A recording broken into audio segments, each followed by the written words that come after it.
तर आपटेच्या जामिनासाठी 8 दिवसापासून ठाण्यातून हालचाली सुरू आहेत असं राऊतांनी म्हटलंय।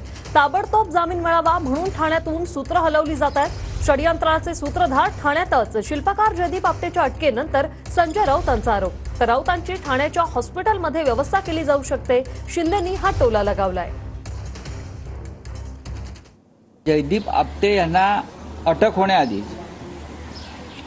सिंधुदुर्गच्या कोर्टामध्ये त्यांच्या जामिनाची तयारी 8 दिवसापासून सुरू आहे आणि त्या संदर्भात ठाण्यातून सूत्र हलतायत। जयदीप आपटे यांना 2 दिवसामध्ये ते सरेंडर होतील आणि ताबडतोब त्यांच्या जामिनाची व्यवस्था करा, अशा प्रकारची सूत्र ही ठाण्यातून हलतायत। त्या संदर्भात कायदेशीर जी मदत लागते ती सुद्धा ठाण्यातून मिळते।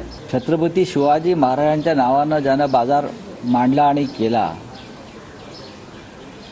त्या सगळ्याचं जे षडयंत्र आहे त्या षडयंत्राचे सूत्रधार हे ठाण्यातच आहेत। थाने में एक हॉस्पिटल भी है ना, थाने में एक हॉस्पिटल भी है, विशेष हॉस्पिटल, तो ऐसे लोगों को वहाँ व्यवस्था हो सकती है।